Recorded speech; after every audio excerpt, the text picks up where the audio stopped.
Welcome to TV on TV. I'm State Representative Tommy Vitolo. You're watching Brookline Interactive Group. Today is Thursday, January 23rd. We have a great show for you today. Our guest is Brookline Public Health Department's Substance Use Prevention Coalition Coordinator, Laila McGeorge. New to Brookline, but not new to the job. It's a great conversation we have with her, pre-recorded just a week ago. And we're going to get to that. But first, as always, I want to start with the news. United States President Donald Trump signed dozens of executive orders on his first day in office, ranging from pulling out of the World Health Organization and the Paris Climate Agreement to pausing refugee admissions. 3 Israeli hostages were released last week by Hamas in the initial 6-week ceasefire agreement. The two sides will continue to negotiate the next phase of the deal. In somewhat routine fashion, the Republican-led Congress is approaching another government funding deadline in March. There has been little negotiation on what is to be included in any budget agreement, one that will presumably consider disaster aid for California. This comes as the Republican trifecta wish to pass bills related to immigration, the debt ceiling, energy, and infrastructure, all before April. On Tuesday, Massachusetts Attorney General joined attorney generals from New Jersey and California in suing the Trump administration's effort to end birthright citizenship. Last week, the federal government approved the new construction and operation plans for an offshore wind project located off of Martha's Vineyard. The new project includes up to 141 wind turbines, which would power more than 840,000 homes. Massachusetts must pay the federal government $2.1 billion over the next decade, according to a settlement with the federal government. This comes after details emerged over misused funds by then-Governor Baker. The then-governor used the federal funds to cover unemployment benefits during the pandemic. Starting July 1, 2025, the town of Brookline will hire a private company, Casella, to complete curbside trash collection. Casella already collects residents' recycling and hauls Brookline's waste from the transfer station to a landfill. A Brookline woman was struck by a state police patrol supervisor on Tuesday, January 15th. The department is conducting an internal investigation on the incident in which the state trooper drove into this woman in her 80s, a pedestrian, near Route 9 and Hammond Street.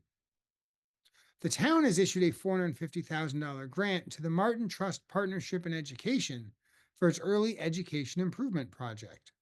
Folks, that's the news. I want you to stay tuned for the flip side for a pre-recorded conversation with Laila McGeorge, the Brookline Public Health Department's Substance Use Prevention Coalition Coordinator. A lot to talk about. Stay tuned. We'll see you on the flip side.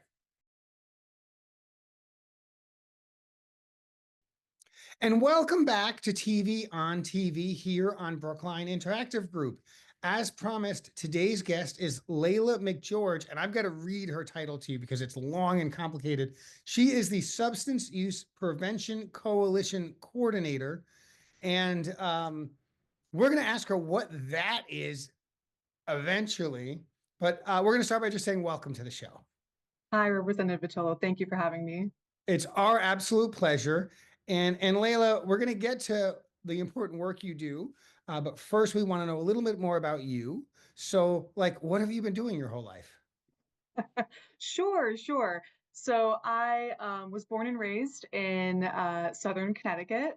I went to school in Southern Connecticut for undergrad, and then I met a professor who introduced me to prevention, and it inspired me to sort of go into the prevention field, and then also get my master's in public health and my master's in social work at UConn. Go Huskies.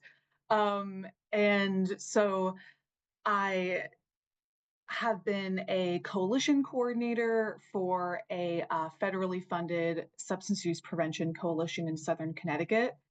And when I say federally funded, the CDC has a grant called the Drug Free Communities Grant, where they provide $125,000 per year for anywhere between 5 to 10 years for building up a substance use prevention coalition in a town or a city and really creating great activities and sustainability for that coalition.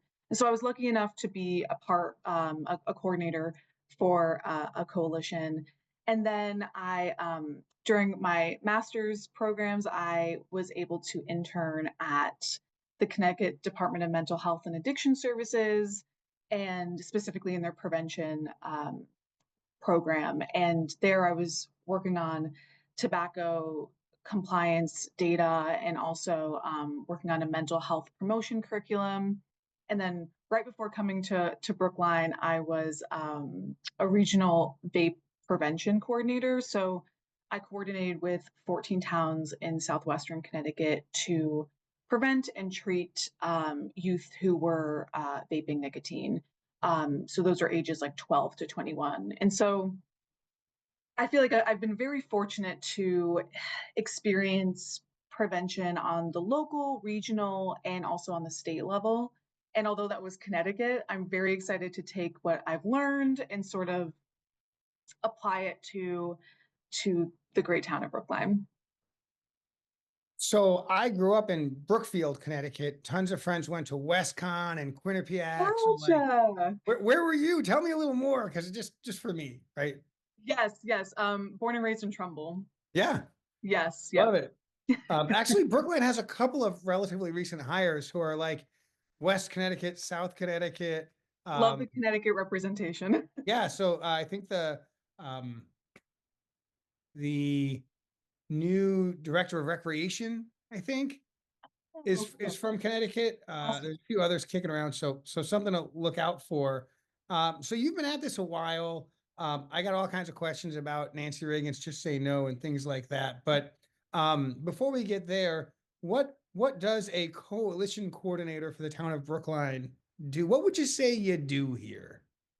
Sure. So I think a coalition coordinator, and specifically for Brookline, is there's a bunch of different kind of tasks. So I think a large kind of portion of my work will be dedicated to connecting these resources that are really great that exist already in Brookline and sort of coordinating all of these resources together so that there's more of a coordinated effort towards behavioral health and substance use.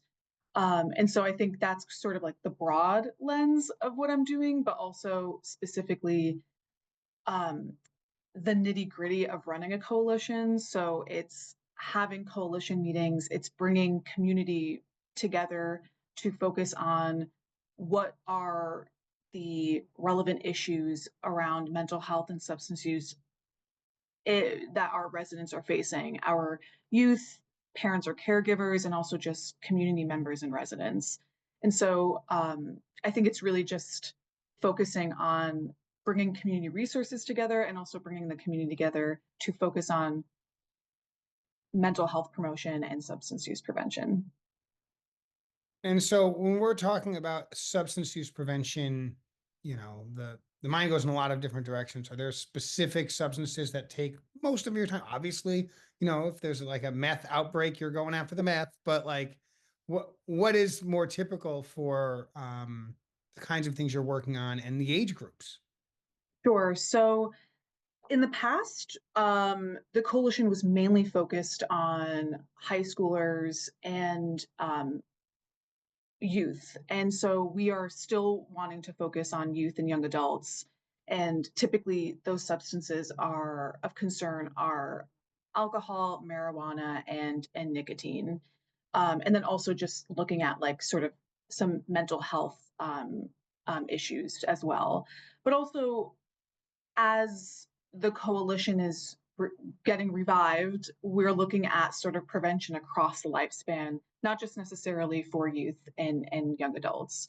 So it's looking at how do we approach substance use prevention and health promotion for all ages, not just youth and young adults, which is exciting and something to look forward to, I think. And so, you know, I grew up in the 80s, right? And so my exposure to all of this was like Nancy Reagan's Just Say No. You had Mothers Against Drunk Driving. You had Dare to Keep Kids Off Drugs, right? Of those three, I actually feel like the Mothers Against Drunk Driving, the big drunk driving awareness campaign really worked. I Yeah, know as a kid, the number of adults who were driving around half buzzed was way higher than it is now. Like right. I'm sure there's data that support that. Um, I'm sure it's true. You're nodding because I think you're agreeing. Like, yeah, that is true. Yes. I don't know if it was like the TV commercial of like, you know, the two beer steins going, Right, glass right, going, right. right. I don't know if that's what did it or not. It left Mhm, an impression on me. Obviously, mhm, 35 years later, I'm still talking about these commercials. I don't know about the Just Say No or the Dare. Um, I was a little on the young side for that. mhm, I'm a little skeptical that data show that was particularly effective, but I don't mhm, know. Um, Surely kids today, when I say kids, I mean high schoolers, maybe middle schoolers, certainly college. They're far more aware of mhm.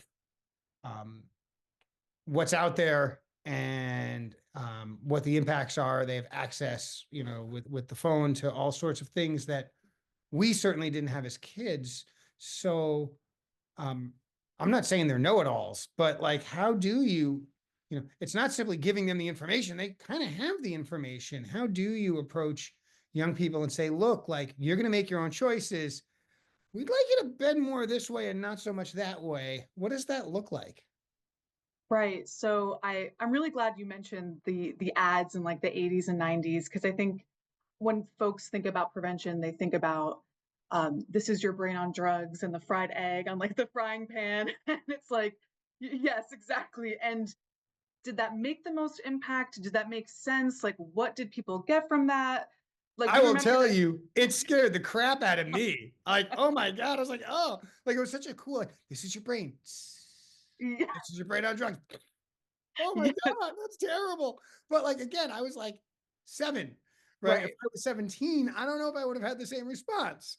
right, right. And so I think prevention has been shifting sort of away from that scare tactic messaging and sort of just like the in your face messaging because again youth do have so many resources and so much information at their fingertips that I think focusing on positivity and the signs of the positive in terms of messaging can be really helpful. So like for example if we say 20% of kids in this town are vaping, to reframe that, we can say, hey, 80% of youth aren't vaping.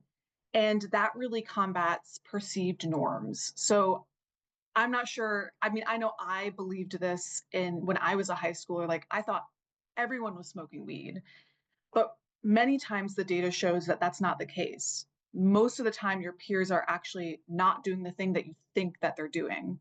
So I think reframing messaging in a way that's positive and also in a way that combats what youth kind of think is happening but isn't actually happening can be a really helpful tool to get the messaging to them in a way that is different than scaring them or just like trying to say, oh, this many people are using this drug or drinking or something like that. So I'm excited to see how we can utilize positivity to sort of change the messaging around how to information and how to get that to youth. Uh, I want to talk a little bit about, well, first I want to talk a little bit about tobacco, nicotine, and possibly cannabis as well. Uh, Sure. you know, when I was in high school, um, doing either one of those things, at least if you were smoking, the tobacco smelled like you had to hide the smell. You had to be really good at it, and nobody, in fact, was really good at it. The adults knew, right?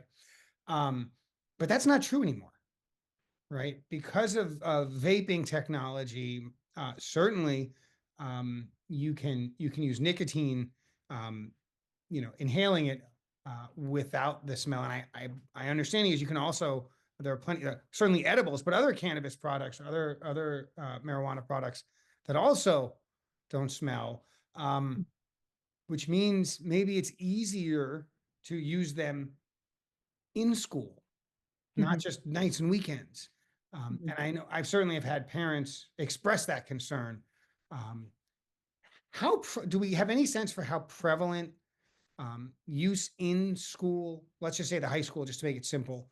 Surely there's some eighth graders out there screwing around too, but um, Sure. we talk about 80%, 20% as a straw man example. Like, how prevalent is this, do we feel, in the schools? And are there trend lines? Do we think this is something that's going to get worse? Do we think it's steady state? There's always a couple of kids who are going to screw around no matter what you do. How should we be thinking about this? Sure. So, just in terms of national trends and sort of the way that we're seeing substance use among youth, it's actually going down. So, substance use among youth is at an all-time low nationally, and I think that that's something to really highlight. Of course, that's because prevention is working, right? And that means we shouldn't stop doing prevention. But so yes, so that trend is sort of nationally going down. I think according to the Youth Risk Behavior Survey that was done in 2023 in Brookline, there was a small percentage of freshmen that had ever used or vaped, I want to say, um, roughly. And then by the time they're seniors, that increased to around 50%. So 50% of seniors at some point had vaped marijuana or used marijuana. And so I think the trend, and this is very typical, is that as students age, their initiation of use increases. And that could be because they're interacting with other youth that have the connection to get a vape or to get marijuana. They have older siblings that might be providing it, or parents that might be providing it, like alcohol, for example. Um, and that is something that might be useful to really look at when we're doing strategies and targeting activities for youth. Maybe we target in middle school and freshman year so that we're pushing the initiation of use to maybe after high school, or when they're 21, or when it's the legal age to drink or to use to vape, for example. So I think it's important to note that really overall substance use among youth is going down, but also it's always something that we want to be concerned about and always something that we want to think about. And also there is like the mental health piece that plays into it. Are youth struggling with their mental health, and is that the reason why they need marijuana or vaping nicotine to cope? And so those are sort of things to think about as I sort of go through and kind of get to know the community more. I've also read that alcohol consumption is way down, not just with teens, but also people all throughout their 20s, that it's not as much the social norm as it had been in prior generations. That there are just loads of people who are over 21 who, it's not that they never drink, but far less binge drinking, far less regular drinking. Is that lining up? Does that sound right to you? Yes, yeah, I think that also that tracks um, among Brookline youth. I also think that I, if I recall, according to the data, the alcohol is the highest percentage of that youth report, but it's also because it's the easiest to access, right? So, and especially for youth, it's like it is the easiest to Literally right access. over my shoulder, right, is the family liquor cabinet. I mean, Right, you know. exactly.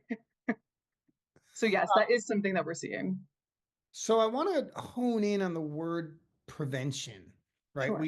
We sort of had this conversation 10 minutes ago. Prevention was like, just say no, just say no, right, right. And maybe it works for some people and not for others. My Right. sense is that the word prevention today is a much more complicated set of tools. and approaches that I don't know anything about. So I want you to tell me about them. What do you mean when you say prevention in 2025 in Brookline? Sure. So prevention, I think, is can be best understood through this like upstream metaphor. So, if there is a river and there's people falling in and they're floating downstream and maybe they're hurt, and you keep seeing them at the bottom of the river and you're helping them that way, an upstream approach would mean kind of going up the river and seeing, hey, what's wrong? Oh, there's a fence with a hole in it and people are falling through that way.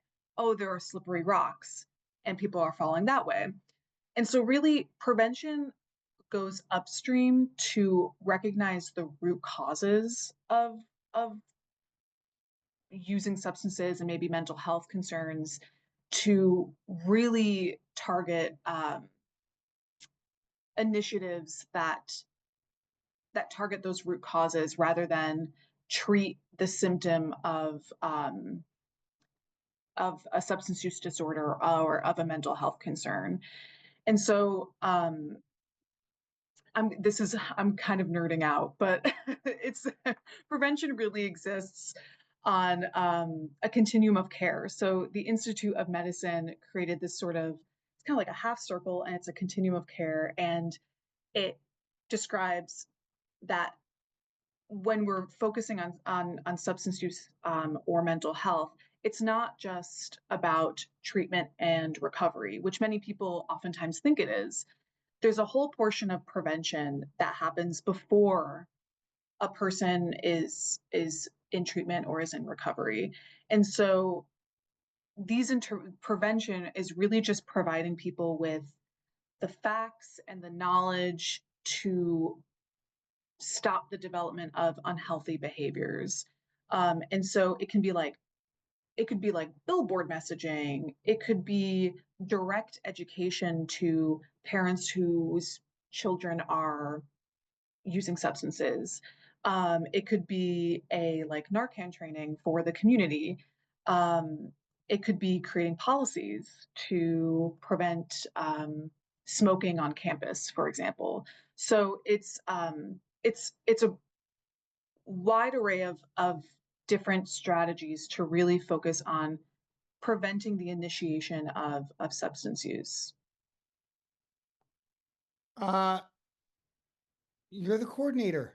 With whom are you coordinating? I can imagine, this department or that department, but like walk us through within the town of Brookline, both town staff and perhaps other folks, agencies, departments, individuals with whom you're coordinating to go upstream and do this prevention.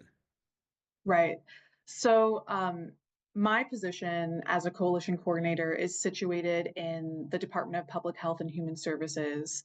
And within that department, we have a substance use prevention and violence prevention sort of unit that's run by Abby Dean. And she sort of focuses on intervention and peer leadership for students. We have the BCASA, which is the coalition name, Brookline Coalition Advocating for Substance Awareness.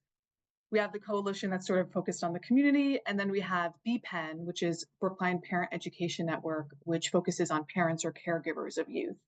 And that's all encompassing violence prevention, behavioral health prevention. And so that sort of exists. So we're really working with the Department of Public Health and Human Services. We're working with Brookline Public Schools. We're working with PD, the police department. We are also working with community organizations. We're working with, we'd like to find and connect with, let's see, with the housing authority, with doctors, and so a coalition really should be represented by 12 sectors. And so I named a few, but those 12 sectors really represent a community. And in addition, people in recovery, people with lived experience of substance use or mental health concerns would be great to have. And so a coalition is really just a community of folks with different experiences and different expertise that can really help to inform how to best approach substance use prevention in Brookline. And so what should we expect going forward? Where are things headed? And I'm not asking about, what percent of kids are doing this or what number are doing that, but um, from the town government, as a large and unwieldy sometimes institution, um, what are some things that you can imagine maybe rolled out, or some new approaches, some changes, some enhancements that you're excited about, or that we may get to see soon? If not sort of in the newspaper, at least we'll have heard about it on this show, and then people can ask away. Definitely, definitely. So I think I'm very excited just for Picasa, the coalition, to become revived, really. So just briefly, a little background. It was a federally funded drug-free communities uh, grant fundee in the early 2000s.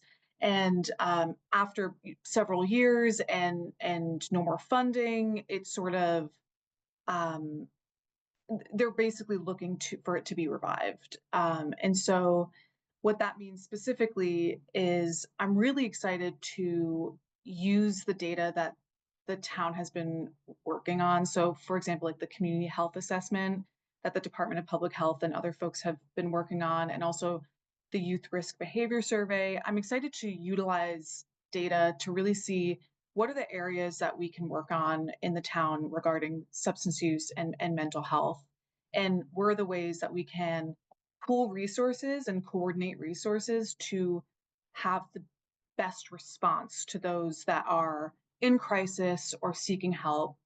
And so I'm really excited to get this coalition started. And I think that will be later down the line, but to really just start having meetings and seeing and understanding different perspectives and things that folks are seeing with their boots on the ground in terms of substance use and mental health. Um, and yeah, I'm also just really excited to start doing activities that really help towards substance use prevention. What those are, I don't know exactly yet, but I'm excited to work with the coalition to figure those stuff out. Well, I know you're new to this position. We're excited that you're here. You've got your work cut out for you, just simply doing the coordinating. Um, Laila McGeorge, thank you so much for your work. Thank you. Thank you so much for coming on the show. Folks, you've been watching TV on TV right here on Brookline Interactive Group. We're on every Thursday at 2:30, and we look forward to seeing you a week from today. Thanks a lot, everyone. We'll see you next week. Thank you.